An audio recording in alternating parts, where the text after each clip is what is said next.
ብዙ ወንዶች ለምንድነው ጂም ሄደው ስፖርት የሚሰሩት? አብዛኛው ሴቶች የሚያስቡት በሴቶች አማላ ሆኖ ለመገኘት ይመስላቸዋል። ነገር ግን ያ ስህተት ነው። አንዳንድ ቀሽም ወንዶች አሉ እንደዛ የሚያስቡ።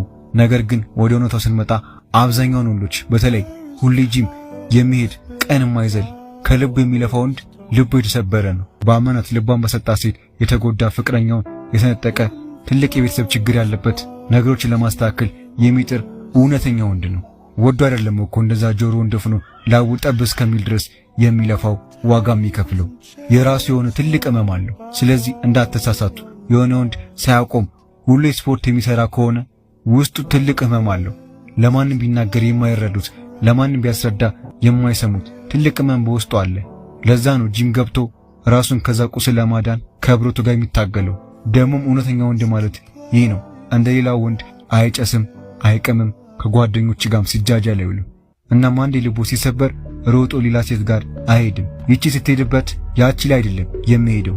ያቺኛዋ ስትሄድበት ራሱ ለመለወጥ ብሎ ጂም ወይም ለየት ያለ ነገር ይጀምራል እንጂ እናንተ ሴቶች እንደምታስቡት ወንዶች ጂም የሚገቡት በሴቶች አማላ ሆኖ ለመገኘት አይደለም።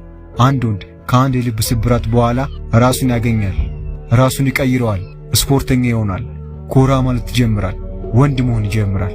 ይህ ነው ትክክለኛ የስፖርተኛ ሚስጥር። ስፖርተኛዎች በርቱልኝ፣ በጣም ወዳቸዋለሁ።